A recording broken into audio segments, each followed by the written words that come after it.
You had nothing in there anyway. I was broke. I mean, I had like 11 grand publishing advance, and all I knew was I could now pay the rent without like writing my mother a letter. Right. And so 3 days later, it went down.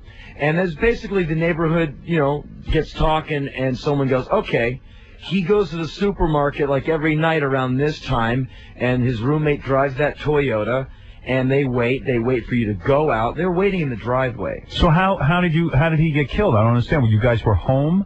We were walking back, and all of a sudden there's two guys with two guns in our face, and they said, this is a holdup. This is in the street? This is on the sidewalk right in front of the house. So they've already been in the house? No. They were hiding in the driveway by the car. They're waiting. So they wanted to confront you? Yeah. Oh, they were waiting for us. No, it was pre-planned. And they patted us down to see if we had guns, which I thought was pretty interesting. Right, like you're walking around with a gun. I don't have a gun. Right. So they patted you down. You don't have guns. Then they tell you to get in the house? Yeah. And so I'm the guy with the keys. So I'm leading the line of the four of us. And I'm thinking, what can I do to keep us alive? 'Cause I know for sure we're dead. We're going to get taken inside, executed, and the place is going to get empty. But don't most guys just want to rob and get out? Those are professionals. Well, I don't know if you've ever been mugged. I grew up in Washington, D.C. I spent my life getting mugged. Right. The guy who's yelling and stuff, that's the guy you're not too afraid of. Because he's barking. He's like, his bark is worse than his bite. Right. It's the guy who walks up to you like he's about as calm as I am now and goes, check this out. And you look down and there's a gun. That's the guy who's going to smoke you. So you knew, and these two guys were like, don't move, don't scream. I'm going to blow your bitch head off. And I knew we were in very grave trouble. Right. This guy wasn't kidding. No. And they were super hardcore. And so what happened was they started shooting. White guys, black guys? They were black guys. You think it was racial? No, I think it was like set up. I think, they said that's where the money is. It's just a neighborhood jacking. But so when they go in and they say, give us your money, and you go, I don't have any, they get pissed. I don't know. We didn't get that far. We got to bang, bang, bang. You mean they just walked you in and shot?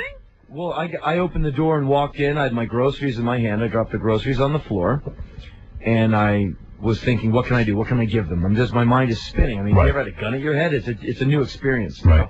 And so I was like tripping on the whole thing, thinking it's a dream of some kind. And then I heard shooting, and then the shooting stopped. And my legs took me right out of the back of the house. I ran up the alley, called the cops. Mm-hmm. I guess you heard your friend drop. No, I just heard shots. You didn't. You just ran when you heard the shots. Which was smart. Over. No, the shots came to an end. I just stood there for a second and went, oh, okay, wham, off I went. Now, why do you think they let you get away? Do you think they realized that they had a shot? No, they didn't let me get away. The detective came with me the next day. He goes, okay, because my groceries are still standing where they were. Yeah. The crime scene hasn't been touched. My friend has been moved away. And so they said, okay, stand where you were standing. I said, okay, here I am between the two grocery bags. And they go, check out the path of the two bullets. This one missed you by an inch on your left side, and this one missed you by about 2 inches on your right side. That guy was trying to kill you. And that is the most intense thing that's ever been said to me. But do you think that the robbers saw you run? No, I wasn't running. I was standing there literally with my... Why did they stop shooting is the question. Yeah, I guess I don't understand. Because I think they were... The reason I got missed, they were probably... That's my... As they were walking backwards. Running. Yeah, I think something went awry. Maybe someone came out of a door and they went abort. So started blazing. Because my back was to the whole thing. They never got inside. They started shooting at the doors. Right, the whole thing happened at the front. I walked in ahead of them because I'm the sucker with the key. So everything I'm telling you is assumption. I've gone through it many times in my head trying to figure it out. And this was a close friend of yours. He's my good friend. He was a good guy. Is that urban myth about the Tupperware and you keep his brain in a Tupperware? About 10 people have told me that. Well, I had to clean up the lawn and front porch had his splattered remains all over the place because his parents were coming and I didn't think they should see that. Right. And so I dug up the soil around where his head had hit and I kept it. Yeah. Wow. Hey, Howard, I got a question because I was reading this story, which is very intense. Didn't you end up having some sort of a beef with the guy's dad? You were irritated that he went on television? Well, I think the guy's dad lost his son, so he's a distraught man. Right. And he said some things that he probably didn't mean. About you? Yeah. Okay. And he definitely said some things that weren't true. And so... Like? Well, that I knew these people and I had something to do with it, which is, thoroughly insane. But I can dig grief because I was in a lot of it myself. Right. And so he said some things And I called him. I said, you know, unless you want a lot of trouble, you know, legally, you know, cut it out. Cut the crap. Right. You know, because I'm not the guy to be yelling at. Not because I'm a tough guy. Because you almost lost your life. Well, I'm not at fault here. Right. I didn't do that thing you said I did. So tell the truth, and don't, you know. Right. What you're saying isn't right. You were having a hard time as it was. Were you not friendly Yeah. with the family beforehand, or was No, I had no problems with them. Yeah. Then the guy started saying this stuff. It's like, man, you know. They probably freaked. Well, yeah. It's. Yeah. I think it's a freaky thing. It's a tough pill to swallow. Yeah, you're looking for somebody to blame. That's got to be the most chilling story ever. Well, it definitely is a bend in the road. Do they say? Is it true what they say? Understanding on life. Is it true what they say though? When you think you're about to die, that your whole life flashes in front of you. Nothing like that happened. But you know, it definitely put a lot of things in perspective for me. For instance, like your fan who called a moment ago and said he's going to wipe the floor with me. Yeah.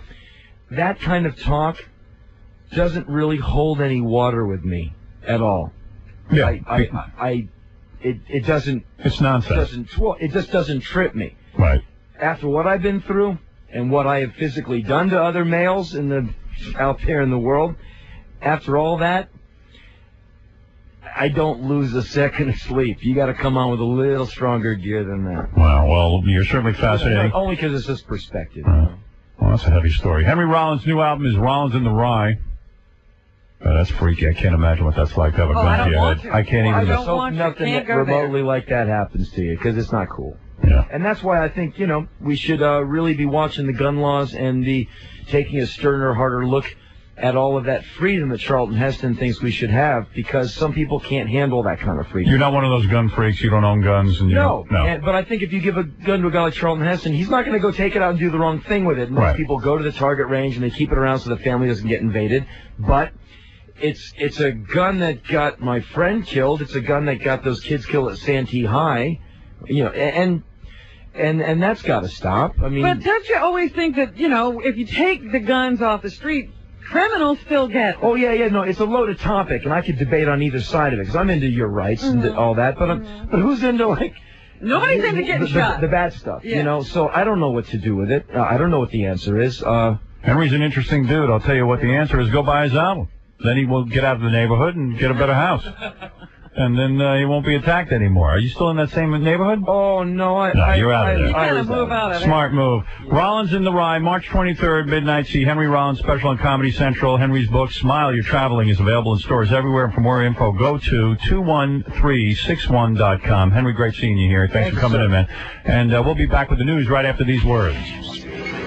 This is can't blame him for being weird. The Howard Stern Show. Created from an atomic mutation. The Howard Stern Show. This has really got to be embarrassing for you guys, huh? Howard Stern. 97.1. The FM Talk Station. Presenting something.